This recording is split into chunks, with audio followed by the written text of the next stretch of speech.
あ、そうだ、今なんかハントプラスの編集を進めてるんですね。はいはいはいはい。で、あの頃のうんやつってなんか、まだちょっと説明とかも全然聞いてなかったので、うん。なんであれを行くことになってどういうことをしたかみたいなのをちょっとこれ前振りとして使いたいんですけど、軽ああ。く、アベマプライムって、アはいベマ TV の報道番組、はいはい。まあ、ニュースのエンタメ番組で、狩猟について、まあ、僕がゲストに出ながら狩猟について語る会があったんです。はいそこに、ハントプラス運営をなさってる石川さんはいが、いらしてて、はい。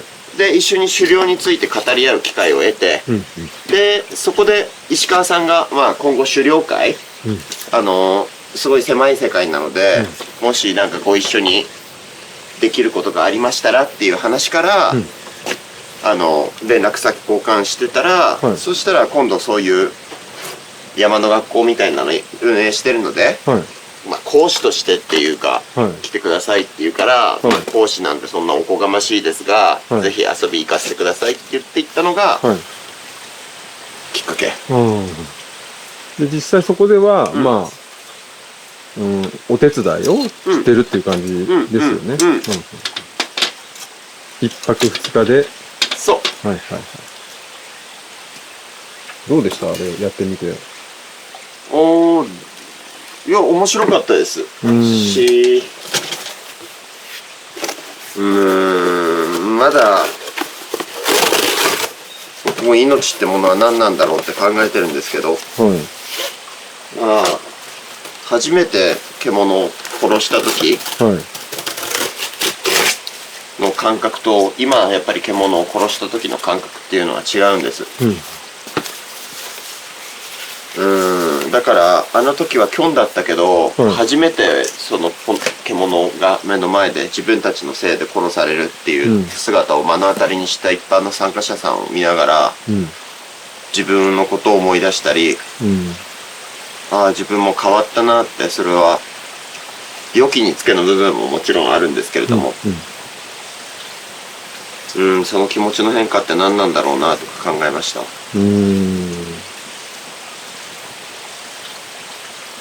この前狩猟一緒に行かせてくださいってはい。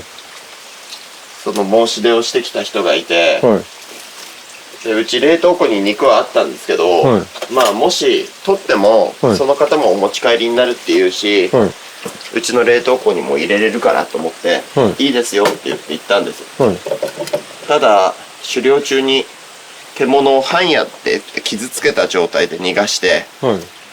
で僕は撃ったけど自分の気持ちの焦りとか、なんかいろいろなものがあって取れなかったって肩を落として帰ってきたんです。はい。で動物は傷ついてるだろうし、本当に申し訳ないことしたなってはい。思ってたんですけど、その一緒に行った人がはい。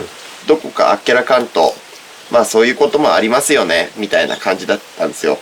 で今後漁師になりたいって言いながら、はい。まあまあそのなんでしょう、自分が引き金絞ったわけじゃないから、でも僕昔群馬の安倍さんって師匠のところで、はい。安倍さんと初対面だった時にはい。写真集の撮影っていうきっかけではい。安倍さんの忍び漁についてったんです。はい。でもその時に向かいながら、はいこれ俺の仕事の兼ね合いで安倍さん出漁してんだよなって思ったら、なんか僕の仕事の兼ね合いっていうことではい。動物が一頭殺されるんだとしたら、はい。仕事で来てるんだけど取ってほしいような取ってほしくないようなって一緒に山歩きながら結構葛藤してたんですよ。で先日その僕と一緒に行った人が「でも今日出漁予定だったんですか?」って普通に聞くから「いえ実はそうじゃなかったんです」って「あなたが行きたいって言ったからだったんですよ」って「であー」みたいに言ってからちょっと表情が曇って、でもその後一緒に朝食を食べてる時に脅すつもりもなかったし、なすりつけるつもりもなかったけど、いや実は今日の子半夜で逃げた子は傷ついて多分今日か明日のうちにできるだけ早く死んでほしいけど、今日か明日のうちにこの山の中で死ぬとは思うんです。ただそのあなたが一緒に行きましょうって言わなかったら、殺さない命だったのかもしれないし、あなたがその行ける範囲の道を僕も考えて、一緒に行ったところでの出会いだったから、引き金を絞ったのは僕だけど、あの動物の死にも加担してるんだと僕は思いますって言ったら、結構言葉を失ってて、一緒に狩猟行って、ただ僕が撃ったっていう、それを傍観者として見てたっていうのと、自分がその動物の死に加担してたって考えるのって、結構大きな違いがあると思うんですよね。やっぱ殺しは目の当たりにするときついし、なんかハントプラスでもそういうこと考えましたね。ただ殺さないとね、肉は食えないから、魚は食えないから、みんな誰かにそのお金を払って殺しを委託してるっていう社会システムなんだけど、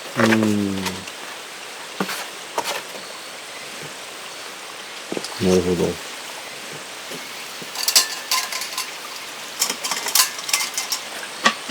思わぬ考えさせられる言葉が入ってき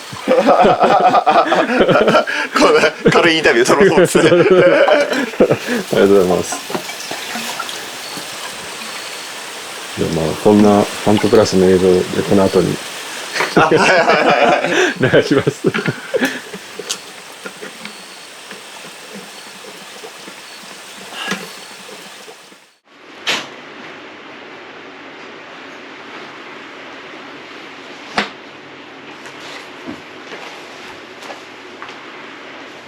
ちなみにこれキョン川で作ったやつですね。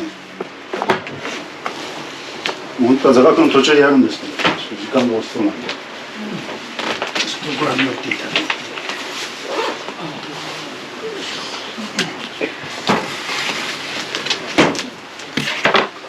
キョンはご存知ですかね。キョンって特定外来生物。ちっちゃいしかです。小鹿。あ、それあいつです。あいつの川なんですけど、最高級川の一つですね。これはセーム川って言って、これはセーム川なんですけども、それはもう白揚げっつって、これほぼ大元の川なんですけど、これをもうちょっと薄くスライスして魚油とか植物を還元したのがセーム川って言います。この加工するとどの川もセーム川って言うんですけど、セーム川で最高峰がキョン川って言われてて、キョン川の場合はストラディバリウス吹く精密機械吹くのにも使われてるのがキョン川です。昔よく車買うとタダでもらえたりしたんですけどね、セーム川って。それはね、鹿川です。鹿川は3倍ぐらい性質が劣っちゃうんで、キョン川はね、基本ちっちゃいんで、鹿の3分の1ぐらいしかないんで、そもそも高いし、あと性能もすごい全然高いので、今日は、ここの代表の石川ですよ。改めてよろしくお願いします。お願いします。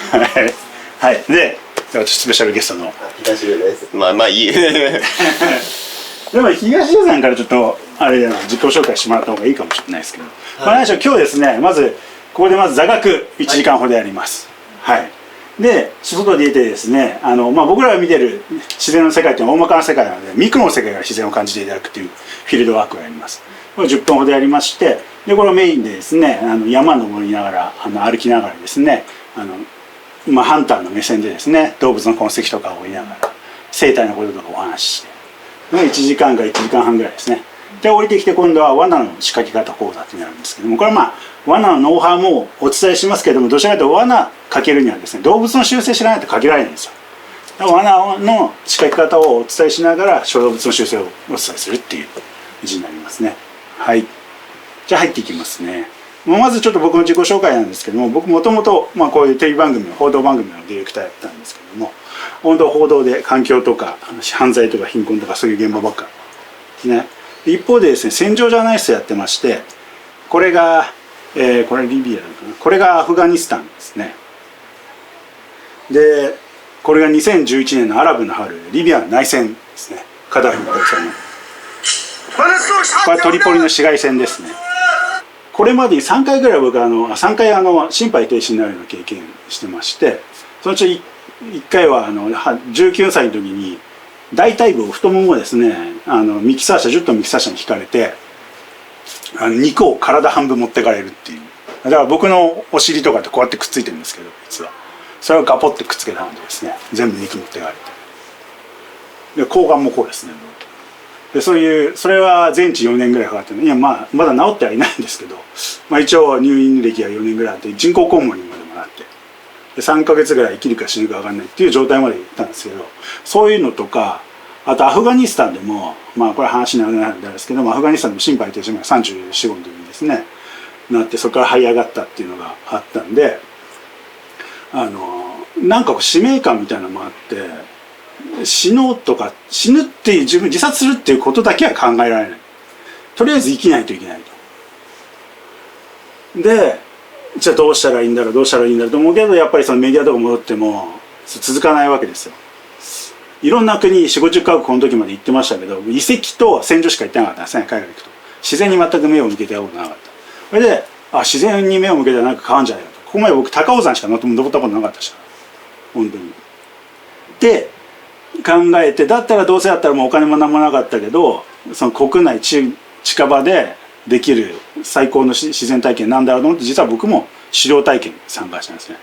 これが千葉県で年に1回やってる上総の森っていうところで狩猟体験、ちょうどその時の写真なんですけども、これ今鹿が撮れてますね。でおじさんいますけど、ほんの5分ぐらい前までおじさんたちいなくて、僕がこの鹿が撮れてるのを見つけたんですよ。で僕も初めてやったんです、この時は。でそしたらこの鹿がですね、これ分かりにくいけど、この柵にですね必死でこうぶつかりながら僕を見るたんびにですね、怖い恐れおののいた顔して突っ込んで逃げようとするわけですね。そうすると血だらけになっていくわけですよ。でなぜか無言でね、そうやってガンガンぶつかって逃げようとしたんです。でなんかそれって僕にとっても初めてで、要するに僕に殺されるとか、その恐怖心からそうやってこの大きい鹿が逃げようとしてるわけじゃないですか。それがなんかね、僕もずっと東京で育ってきたんで初めてだったんで、ちょっとびっくりしちゃって立ちすくんでたんですね。そしたらこのおじさんが来てですね、おもむろにこいつを殺そうとしたわけです。殺し方、屠殺ですね。屠殺の仕方ってのはみんな違うんですけども、おじさんの場合はハンマーで殴って気絶させて、ここをこうやって頸動脈に切って吐血させるんですけども、ずっとこの鹿が一言も泣かなかったのに、おじさんがハンマーで殴ろうとした瞬間に初めて泣いたんですよ。フィーフィーっていう物悲しい声で。でそれって助けてとか殺さないでとか生きたいよって言ってると思うじゃないですか。そしたらおじさんが違うんだよと。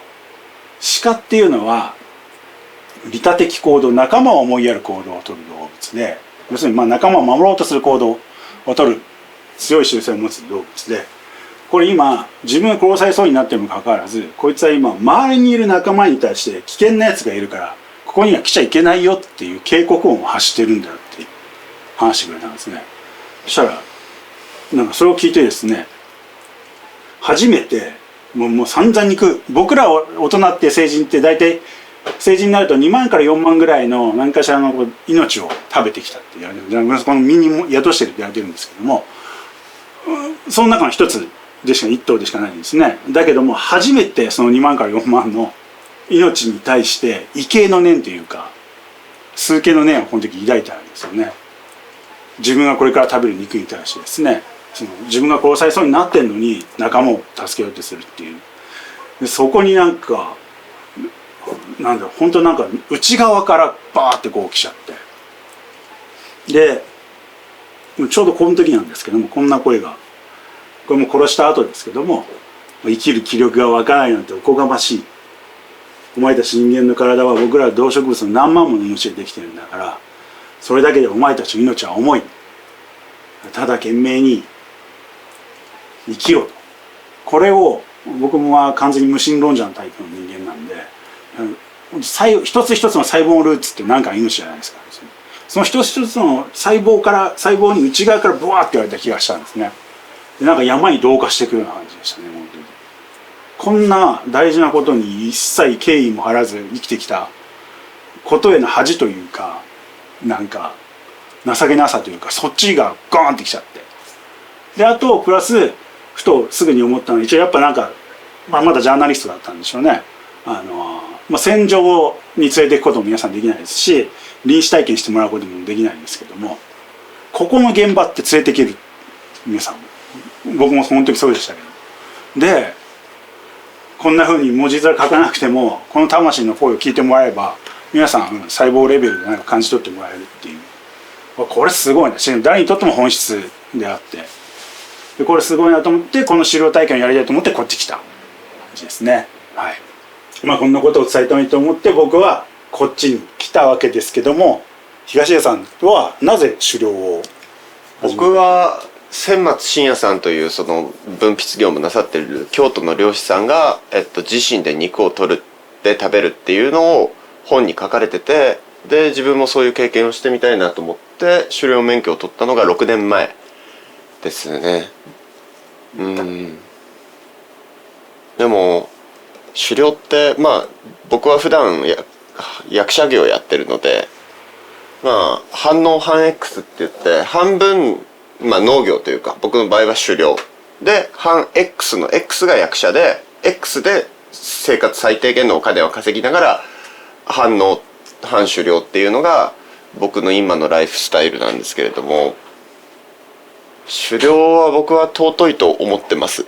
すごい楽しいし動物のこと考えるのもすごい好きなんですけれども、ただそうですね、狩猟でお金を稼ぐっていうのはそもそもかなり難しいなっていう現実を感じつつ、でもこうやって石川さんのようにやっぱりそれを伝えたいって思ってそのね発信なさってる方っていうのはすごい数が多いわけではないので、ああ今日参加できればいいなと思って参加した次第なんですけど。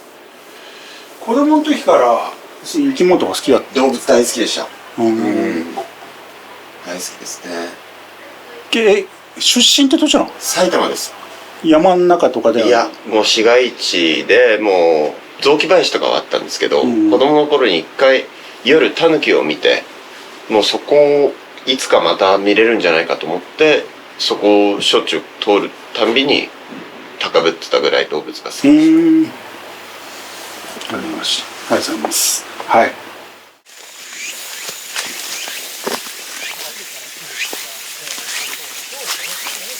はい。じゃあこれですね、第一獣道ですね。第一村人の中に。わかります？トトロの道みたいになってる。で、ここほら、爪の跡。これ小動物が通ってるわけですね。こっちにね、ひづめの様子が、これ鹿とかキョンとかこっち歩いてて、イタチとかテンとかハクビシンアライグもここ歩いてる感じですね。はい。でこれ獣道っていうのはこうやっていろんな動物歩く。すべての動物が使うんですよ。なんでかっていうと安全が確認されているからですね。安全性が。だからみんな使う。プラス獣道っていうのは山の風の通り道、血管ですね。人間に作られます。それなんかあります？獣道。獣道あるある。獣道は濃い足跡をいっぱいあることを僕らの地域は濃いって言うんですけど、濃い足の獣道を見つけるとめちゃくちゃテンション上がるんです。で僕山奥に初めて行く山域の山奥でものすごい濃い獣道を見つけてすごっと思って行ったら開けた土地でもう本当に濃い獣道が首都高みたいにバーッとあったんです。で嬉しくなってわーっとずっと下向いて歩いてたらどこ歩いてんだか分かんなくなって遭難して山菜採りキノコ採り獣道見て歩くのは遭難しやすいです。下ばっか見てるからだから山入った時は周りも見ましょう。はい、ありがとうございます。はい、なるほど。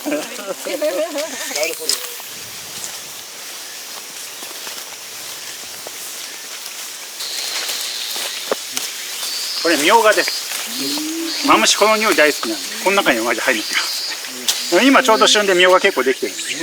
みょうが。このみょうが。みょうがはね花ですよ。地面に生えてる花なんです。そう、かき分けると出てきますけど、全然持ってっていいんですけど、気をつけてください。マムシに。はい。であとですね、こっからあんなに植えたのに。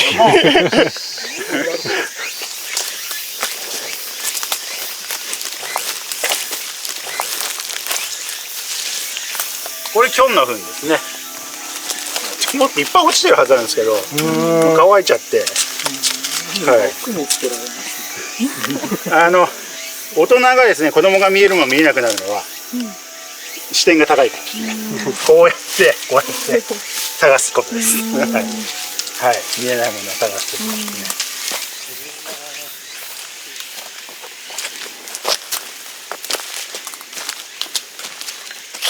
はいはい、ここ見てください。この木、ここ異様に削れてるでしょ、ここだけ。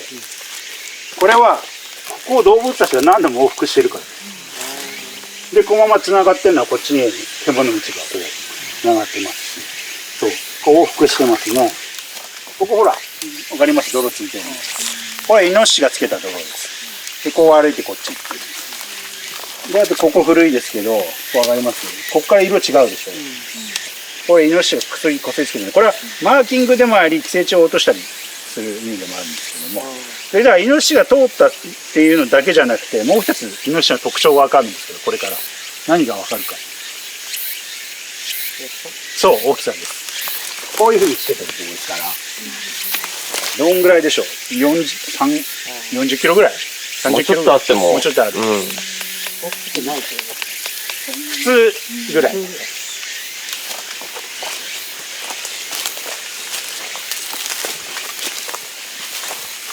これ何度か見て何かになって見たと思うんですけど、何だと思います？これ20機ぐらいかけてます。これがないと山歩けません。スズメバチ、もう正解です。スズメバチトラップ。いつかけるか。スズメバチっていうのは実は1年に1回絶滅するんです。で、大体11月から12月にかけてですね、絶滅するんですよ。で、1匹のオスと次の女王蜂に選ばれたメスが出てって、この2匹が交尾して、オス死んで、メス1匹で冬越えするんですね。冬を越えて、で、3月から6月にかけて次の営巣場所を1匹で探すんですよ。その時にこいつで取る。生まれてからだともう遅いんです。巣見つけて巣ごと駆除しなきゃいけない。じゃあ、女王蜂1匹巣作る前に、この中には焼酎とか、焼酎、お酒、あと砂糖、あとお酢、あとうちのグレープジュースかな。うちの黄金レシピで、大体一気につきね、5匹ぐらいかかります。女王蜂。もう本当は取りたくない。女王蜂ってめちゃくちゃ美味しい昆虫食の中で最高の昆虫食。あいつのバター醤油炒めは最高。綺麗に取って食べた方が。でもちろん高いですもんね。スズメバチなんてね。超高級食材。ちなみに次にうまいのはクモですね。クモは本当にうまいですよ。ほぼほぼね、甲殻類の仲間なんで、昆虫は。エビの味です、ほぼ。だから本当、クモはあまりのうまさに僕食べた後3ヶ月ぐらいつまみに見えてましたね。今一切食う気にならない。その当時はそうです。うまかった昆虫食とかあります。鉄砲虫っていうカミキリムシの子供は常にうまいです。ただ基本的にカマドウマもタガメもコオロギも全部エビの味、セミも。でもどちらかといったら圧倒的にエビを食べます。はい。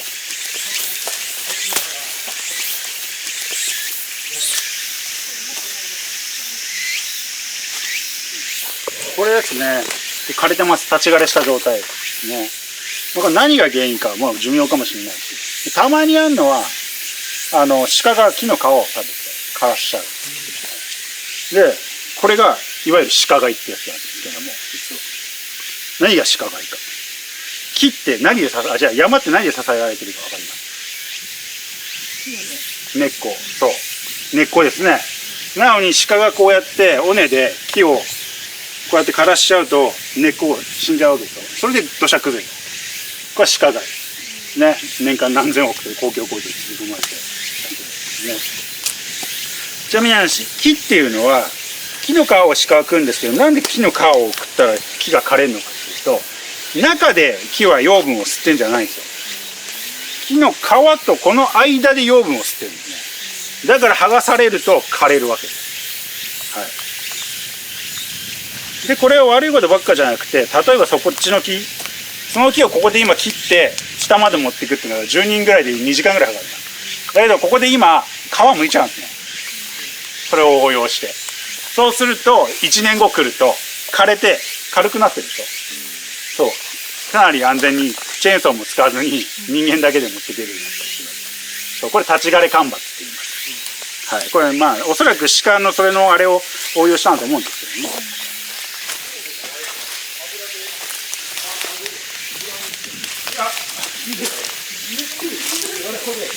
こういうところですね、イノシシはこういう暑い時は体温調整したりします。で、あとは寄生虫とか何とかを落として、でこういうところにのたうちまるかぬたばっていうんですね。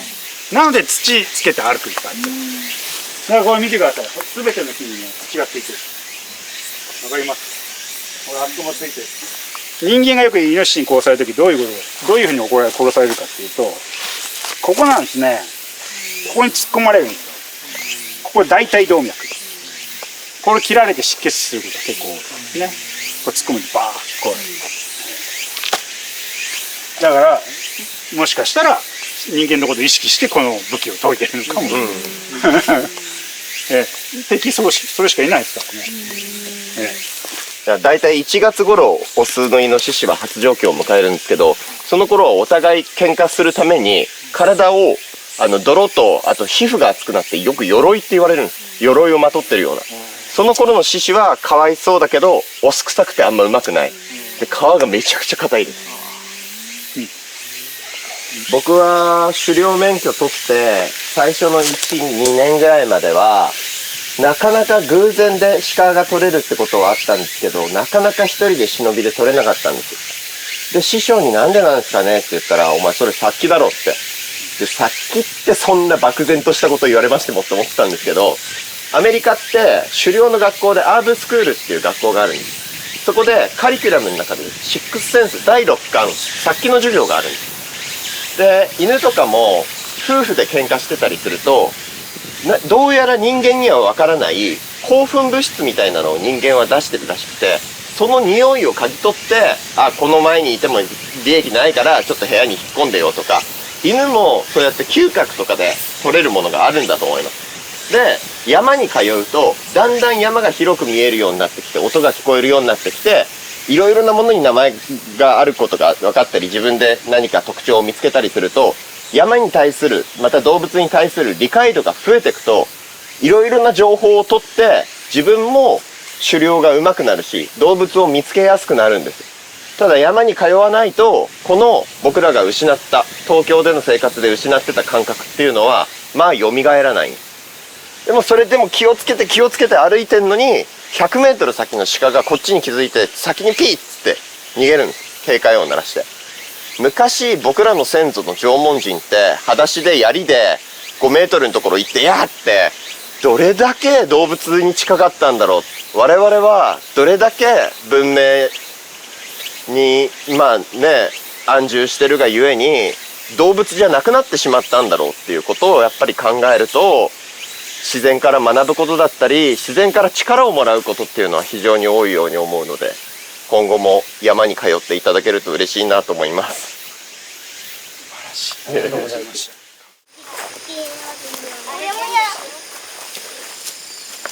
えねえ、トカゲってさ、マムシになるんじゃない？トカゲはトカゲだよ。なんでマムシになるの？だってさ、あそこめっちゃマムシいるんだよ。そういうことじゃないだよ。ここにこの棒が入ってるから危なくないようになってるから。いや、入ってる。危なくないから。よいしょ。棒抜いてるだろ。棒抜いたらもう捕まっちゃうよ。一生出ないの？うん、出れる。すぐ出れる。じゃあ一回抜いてみて。いいよ。ちょっと待ってね。いやー、音で危ないから。音で。ちょっと離して。音で離してもらう。いいよ。手挟むと指痛いしちゃうからね。やだー！助けて！いや、ねえ。俺も見たい。はい、行くよ。開けるよ。はい、離れてください。俺も入りたい。じゃあみんなで入る。入るわけない。みんなで。やだ。ガシャンって閉めちゃっていいよ、ガシャンって。ダメ。みんな入ったら閉じ込まれるよ。はい、これ箱罠ですね。これぬかをかけます。餌は。なんでぬかかっていうと、イノシシ取るための箱罠なんですけど、これは。芋とかなのか何でもいいですけど、芋とか入れちゃうとアライグマでも何でもかかっちゃう。ぬか食うのはイノシシと小鳥ぐらいですね。たまに超腹すかしてあったんですから。とあと僕ら基本的に農家さん守るためにやってるぬかタダでもらえるんですよ。であと発酵すると匂うでしょ。ぬか漬けのぬかだから。なんでぬかをかけるんですね。でもじゃあイノシシそんな簡単にかかるかって言ったらこんなもんめちゃめちゃ違和感あってなかなか入りません。ほとんどかかんないですね。どういう計算方法かしないですけど全国平均で1機につき4頭って言われてますね。かかる。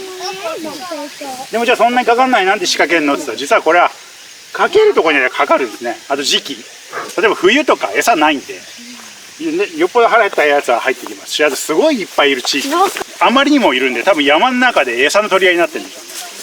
8割これで取ってるんですね。逆に僕らこの20キロ離れたうちはこれで取るの2割ぐらいです。イノシシの捕獲率。だから条件によっていろいろ変わるんですけどね。これですね、これを獣道に仕掛けるわけです。で、まあこれは獣道だとしましょう。今一回ざっくり見せますね。この後分かれても細かくお伝えしますので。で、これを踏ませないといけない。これは獣道だとしても、こっちに行ったりこっちに行ったりするでしょ。でこれちゃんと隠しますよ。きれいに隠すんですけど、隠れてる。まず動物たちは何を踏まないって言ってたか覚えてますか？声に出して。枝、そう、枝です。これいろいろ。あ、主義です。ね、これあれいろいろ。枝ね。じゃあそれ借りる。ありがとう。またぎ棒って言いますね。またがせるわけですね。踏まないんだ。これはギリギリに置くのがそうですね。直後を踏む。もっと太い方がいい。ね、ちょっと。もう一つ。まだこっち行くかもしれないし、こっち行くかもしれないでしょ。ここを踏まれたらもうアウトですから。ここに誘導するんですけど、獣道は何の通り道って言ってたか覚えてますか？風の通り。ああ、素晴らしい。で、これを両方にやる。ね。両側にやる。これは基本です。これは狩猟のこのくくり輪をかけるとき基本なんですけども、正直これでそうそうかかりません。もう一段階あります。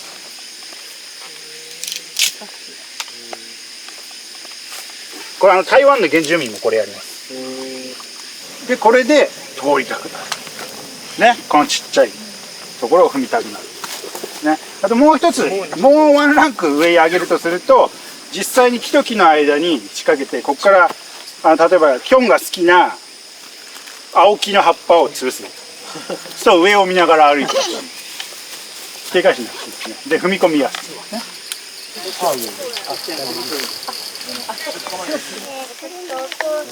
ここは一回離れます。とりあえずこれと熊だから。もわかんないの。高見さん、キュウリ召し上がります？いや、僕大丈夫です。めっちゃ肉あるぞこれ。うまい。なんだっけ、なんだっけ、今日。これキョンだって。それ。いただきます。初キョン。あ、今日食べれる。うんまっ。ハロ今日食べれるって。うまい。やか食べれる。キョンはこれ昆布締めしたやつです。キョンの昆布締めを低温調理したやつ。柚子工場ってなんだろあとこれはキョンのレバーの塩茹でです。う。なるほど。鹿っぽいっていうよりも、確かに牛と羊の間みたいな。鹿っぽくはない。ありがとうございます。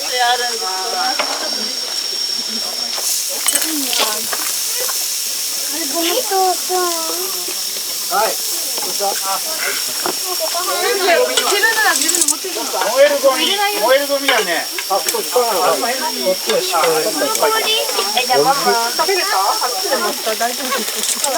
おい、食べれます。はい。食べていい？この辺大丈夫。これ、この辺が大丈夫。クマしか食べたことない。あら、そうですか。そう。キノアグマ一番うまいって言ったわけで。これはまだ脂乗ってないので、そこまでめちゃくちゃうまいクマではないんですけど、でもそっちは分かる。でも若いクマだから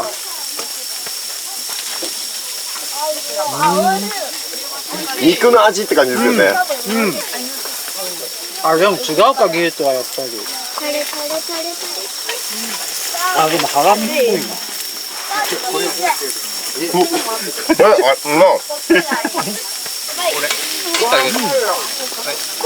ょっとね、このクマ硬い部位だからこれが足の付け根とこれかが筋張ってるけど、本当の熊肉は柔らかいよ。鹿だった。本当のっていうか部位によってでも美味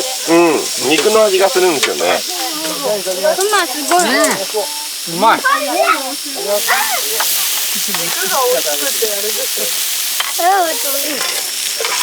えねえ、鹿焼いて。鹿だよ、この辺。あれ？私の息子の死ぬまでにやりたいことのうちの一つが熊肉を食べるんですよ。これはもう食べさせてあげたいですね。どうぞどうぞ。食べれるよそっちは。生まれたばっかなんで。で二人目今見守ってる。お野菜もあるね。お野菜も焼く？いや、でもそれは。みんなお肉ばっかり。誰もここれ東出さんが仕留めた熊なんですか？これはうちの猟友会に駆除依頼が来て、箱罠で取った熊なんですけど、最後とどめを刺したのは僕です。今ねでかいでしょ。どうやって臭み処理とか？まず凍結させる。まあ放血はそうなんですけど、でも僕の師匠が群馬でジビエ料理屋さんやってるんですよ。その師匠に話を聞いたら、熊は血抜きよりも肉の急で、結局肉って30度ぐらいから20何度ぐらいの間が一番腐敗が進むんですよ。だから取ってまだ体温が高いうちに沢の水につけるなり雪で冷やすなりしてガッと冷たくすれば肉はうまいって。でも僕も熊はそんな気がします。順平ですか？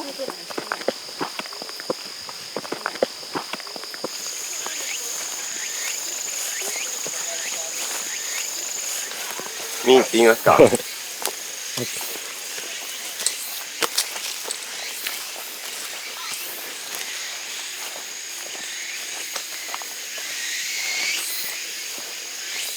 かっていいね。あら。どうなんだろう。今日ってどれくらい繰り返しにかないんだろう。はいじゃあ空振り。はい。探り。はい。いやまだあと2機あるんで。まあそっか。じゃあ次こっちです。2機ある。こっちだ。こっちだって。あそこか。あ、でも腹はに効いてますね。お踏まれてる。はい、じゃあ降ります。惜しかった、場所が良かったですね。ゆっくり降りてね。こんなもんですかね。前日にまあ20人近くでやっぱ歩いてるから、山が緊張感持っちゃうからしょうがない。ない。で、こっちの奥。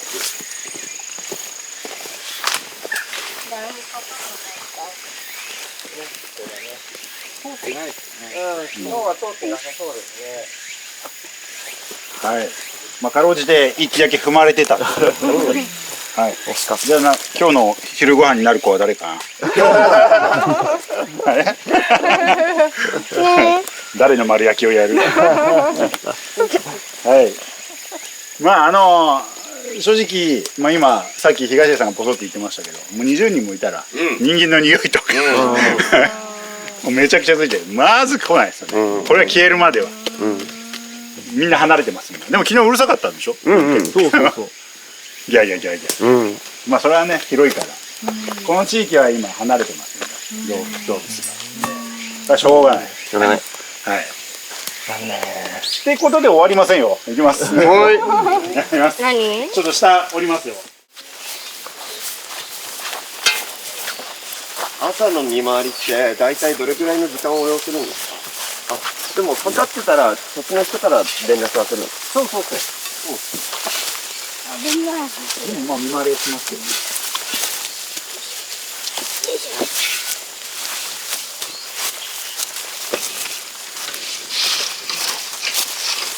入ってる。おお。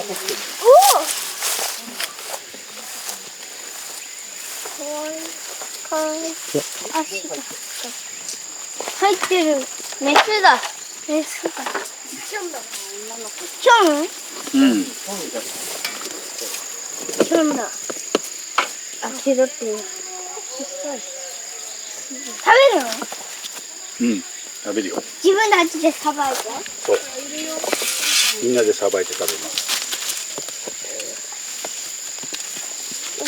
顔がボッコボコになってる。逃げようとしてそう。バンバンって顔やったの？自分でこう今逃げようとしてるでしょ。で顔ぶつけてこれさ、チュン。ヒョン。実際普通キョンはこういう箱はほぼかかんない。かなり警戒心強いんでなかなか箱はないかかんないですね。大体くくりはないかかります。なのでちょっとそうこうやって正直このいう広いところに入られるとその屠殺するのは難しくて動きを抑えないとね。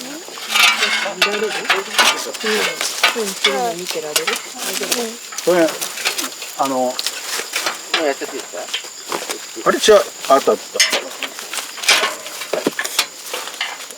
あでもやってくれてるから水とりあえずかけちゃって。はい。水？こんな感じなんだ。水どうして？通電しやすいように電気でこれから気絶させて溶結させる。あ、ここがボコボコになってる。俺は逃げようとして鉄柵にぶつかって。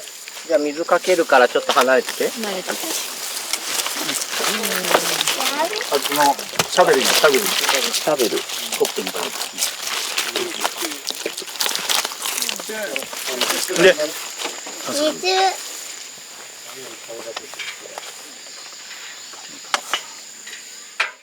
必死に頑張って逃げようとしてたでしょ。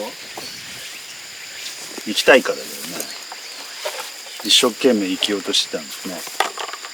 そんな風に一生懸命生きようと毎日してることある？毎日頑張って生きようとしてる？彼らはこうやって敵とかいるから毎日必死で生きようとしてるんですね。大変なんだよね、一日一日生きるのが。それってすごくなんだろう、かっこいいっていうか美しいっていうかね。で僕らはそんな必死で生きてる命を毎日いただいてるね。こういう命を多分今まで感じたことなかったと思うけど、スーパーで買ってるお肉もこういう命です。必死で生きようとした命ですね。これを僕らみたいな大人になると何万も食べてるって言われてます。何万もこの体に宿してるって言われてます。こんな命を。ちょっと一回水流す。はい。はい、じゃあ内臓を分けていきます。これが心臓です。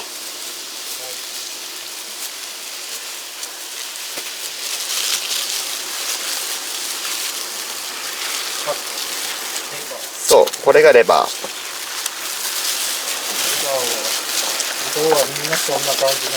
レバーは形状も形状イノシシとかちょっとでかいんですけど、だいたい色と雰囲気はこんな感じです。これは腎臓。形が豆に似てるから豆って呼ばれます。ね。食べれるの？食べれるよ。早く。これ食べれるの？これって食べれるの？毒ない。毒ない。毒ないよ。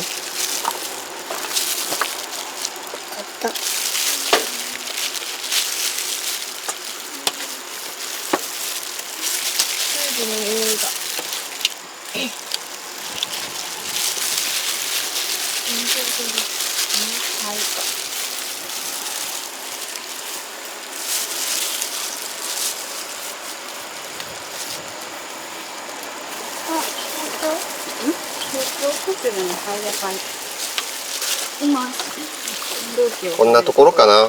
いつもどうしてますか、伊藤省庁とか。うまそう。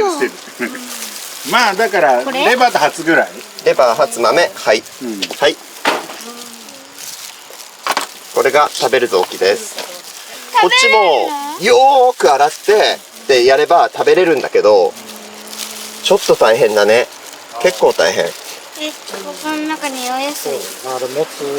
見てみる？普段何？この中何入ってるの？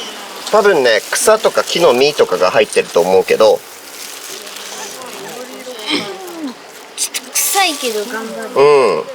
あ、草だからもう。ほら。草でしょそれ。今まで食べてきた。あ、そうだね。チョンが食べた草でしょ。これがイノシシだとどんぐりが入ってたり、ミミズとかカブトムシが入ってたりする。はい、以上です。ありがとうございまでもにしても生レバー、関鉄見ました？あ、見てないですまだ。何が見てない？関鉄って寄生虫。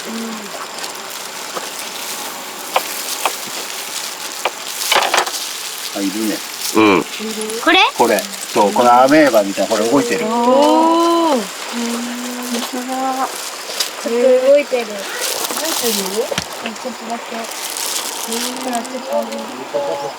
これは生で食べない。うん。食べれるの？うん。寄生虫だから食べない方がいい。あ、覚えてまだいた。なんでこの中にいんの？肝臓っていうのはいろいろな血が来たり栄養が来たりするの。だからそこにこの別の生物が入り込めると大きくなれるの。成長できるの。まだ中にいるんでしょ？ちょっと見てみようね。虫みたいに。いるね。赤ちゃん？あ、いた。ね。まだいる。ここにもいる。このまま食べたらさ、どうなるんだろう。どうだろうね。全然人間は死んじゃったりはしないだろうけど。あ、いた。ね。ほら、横。本当だ。横にいた。これ。心臓も食べれるの？心臓も食べれるよ。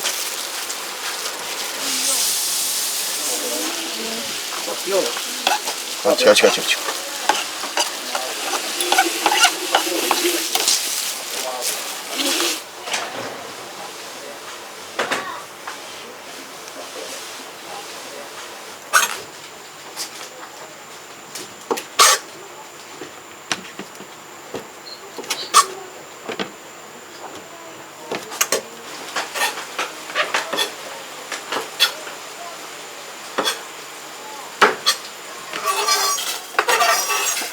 2回茹でるんですね。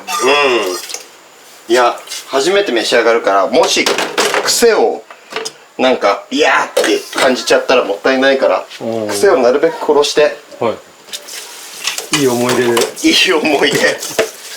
まあ慣れてくればね、癖があるのが当たり前なんだけど、みんなやっぱジビエって基本的には先入観を持って、しかも内臓なんて。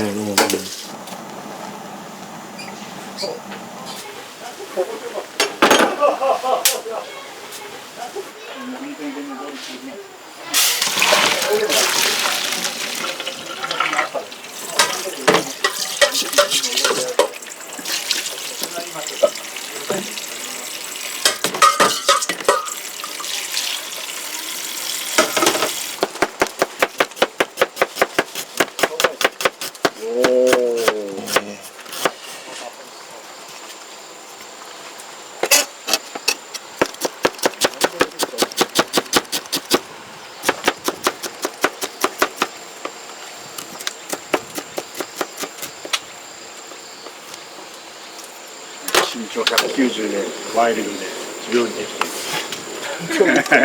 どこで勝ちます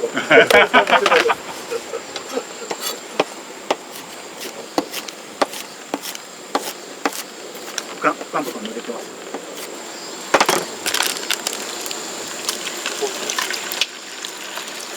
いろいろ知り合いがここにいたとかある。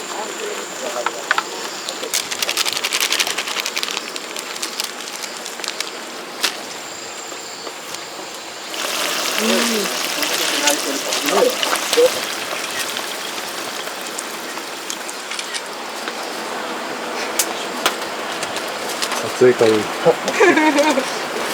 通に見てますけど、すごい光景です。すごい光景です。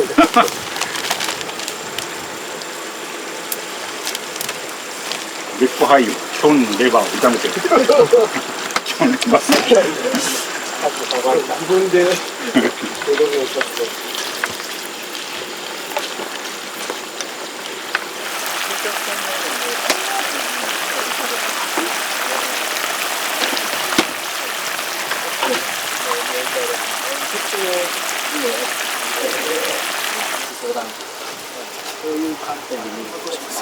あ、どちらでも出しちゃってもいいし、お昼ご飯で。これぐらいで肉好きなんですよ。ああ、なるほどなるほど。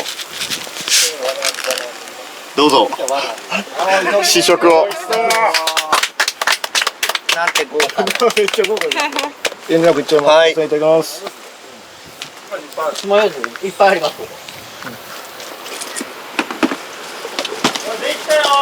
あ、うまい。すごい。じゃあここいただきます。じゃあちょっとお料理向こうに運びますね。これはどのコロコロほぐれて、やっぱレバーがするのはレバー。弾力があるのはハツで、なるほでシャクシャクって刃の先で切れるのは腎臓で、ふわふわしてる、ふわって言われるのが肺です。柔らかいこれ。すっごい何種類かあるぞそれ。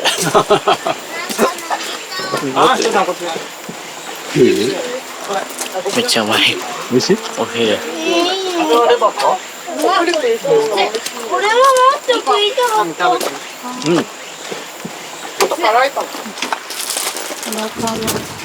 しい？どうだった？これ大丈夫なの？全然美味しいよ。食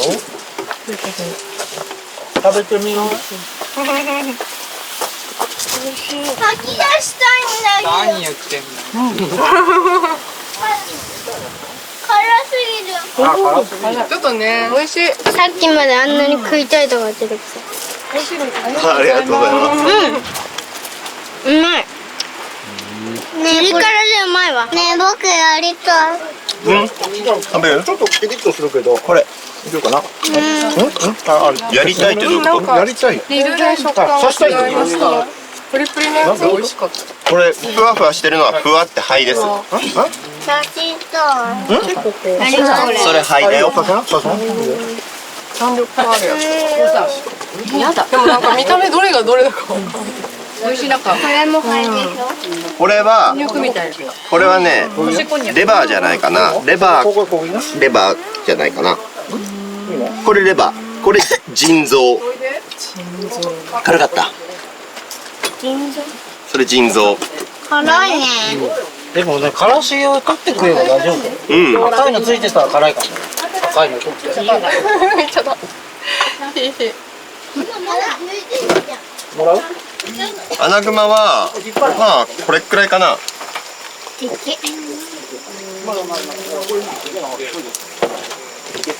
でかいな。昨日山でアナグマの巣みたいな。一回間違えちゃうと、おっぱいがあるんですね。おお、あばら骨のところか。あばら骨剥がしちゃうの？剥がしてはない。あ、このまんまだよ。普通のまんま。ここにあばら骨ついてるよ。このまま食べるの？このまま焼くの。丸焼き？そうだよ。くしゃみが出ちゃうから押せど。硬いよ。あ、目だ。これ尻尾の方。これ尻尾。え？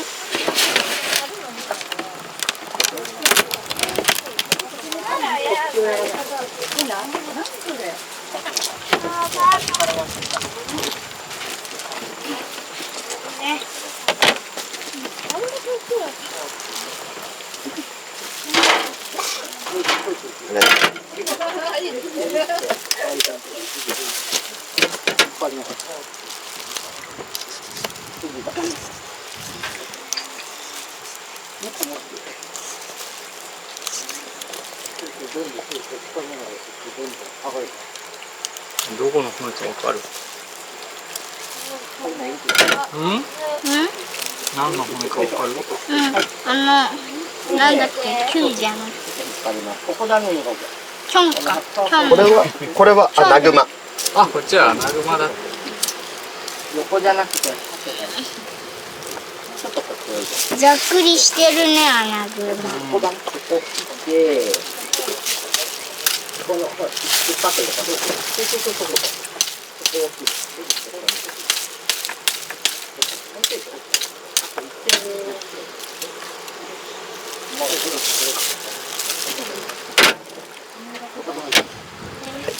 こっち持ってください。この骨って、この真ん中の細いなんかでっかいやつ食べれるの？ここの骨？食べれはしないけど、スープとかは取れるよ。お出汁が取れる。は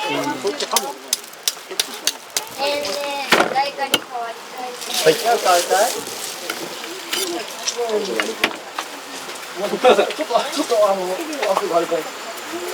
ガブってやった。ガブってやりたい？焼けた後？このままガブ。いいよ、後でやって。もうマイクラしてんの？すごいね。ネザー行った？行ってない？まだ。レザーで描いたら変なところに。そう。違う世界みたいなところ。変なところに。行った？ダイヤモンドがある。ああ。じゃあ地面掘ってんだ、いっぱい。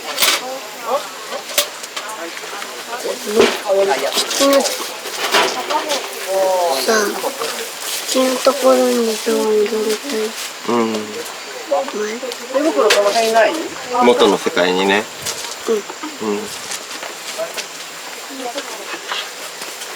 サバイバルにしたら、サバイバルだと死ぬんだ。サバイバルだと死ぬの？マイクラ？サバイバルモードにすると？あとね、黒い煙にしたらね、ハートないから知らないんだ。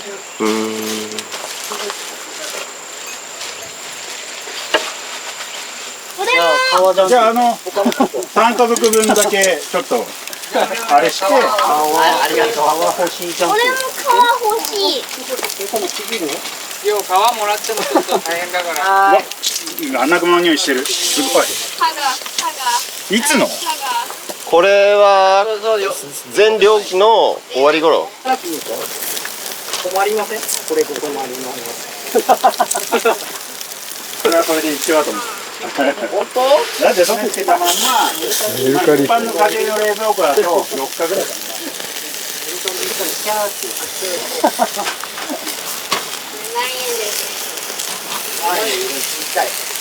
どこ行っても料理してますね。そうですね。あれコックだっけ僕。何かわかる？じゃあ4分割します。アナグマ。そう。アナグマ。匂う？だってあそこで違う煙の。煙？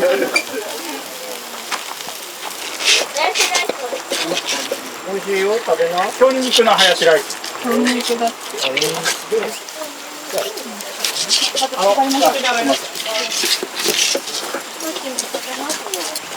りがとうございます。飲み物いる？ドレッシングはですね、この愛子さんの愛子農園、愛子さんオリジナルのドレッシング。ドレッシング。はい。これ美味しかったらですね、今日販売してくれてるんで。あ、ジャムとかもある。美味しいと本当。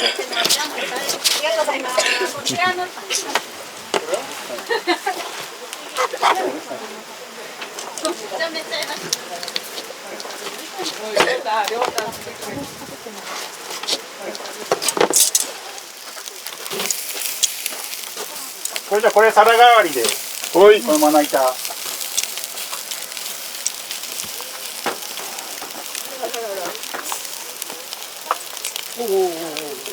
これアナグマ。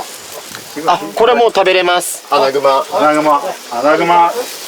ちょっと旬なアナグマではないので、ちょっと。いただくどうする？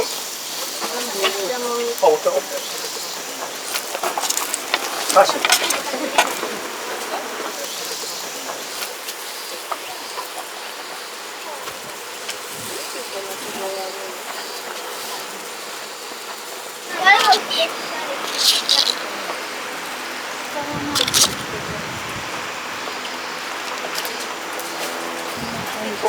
すごい歯ごたえがあって美味しいです。臭みないですか？全然ないですね。ないですはい。美味しい。すごいなんか食レポを無理強いしたみたいな。いただきます。ありがとう。坂上さん。ありがとうございます。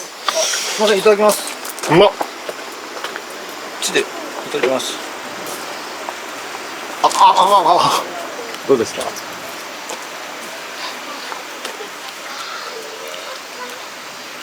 めっちゃうまいです。野生の味思います。でもそんな臭くないです。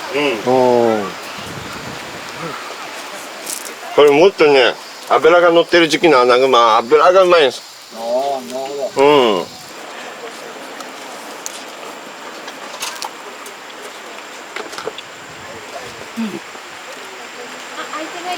高橋さん悪いな。悪いですか？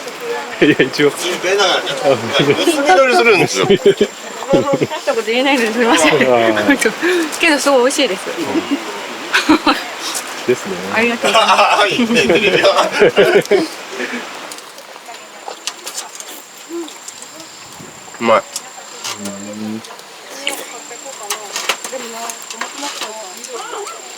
今までいろんな肉食べてきたけど、癖がない選手権のベスト3に今日は入りますね。おお。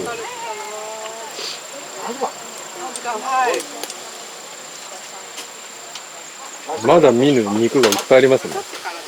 坂上さん？はい。まあ僕も東出さんですらまだ今日初ですもんね。うん。今日初。なくなった。これ食べていいよ。丸ごといける？あ、これ食べてみる。おいおい、ここら辺尻尾だから、ここ油多いから。おまわり食べてみる？二人で協力して。二人でお母さんと協力して食べる？いいよ、持ってきな。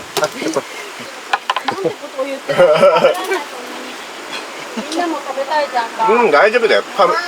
かじりついちゃって。大丈夫、大丈夫。食べちゃって。じゃあカカも一緒に食べる。分かった、食べるよ。美味しいよ。東出さん、これで入られますので。なんか最後、一言いただけたらと思いますので、皆さん、東出さんにいやいや注、目ください。皆様ありがとうございました。おかげさまで楽しい時間が過ごせました。やっぱり狩猟で、まあ、なんでしょう。残酷さもあるけど、でも一種、見えにくい世界なので、こうやってご興味を持っていただいて、参加していただけて、多分狩猟の結構大きな部分を分かってもらえたんじゃないかなと思います。やっぱり、取って捨てるばっかりじゃなくて、まあ、殺めることはどうしようもないんですけれども、それを美味しく食べるとか、で、みんなで幸せな顔をするっていうのが狩猟の、そこも含めて狩猟の良さだと思ってるので、でもなんか、皆様とはまたご縁があってどっかでお会いするような気もするので、また山とかでお会いできましたら、何卒よろしくお願いいたします。じゃあ、ありがとうございました。ありがとうございました。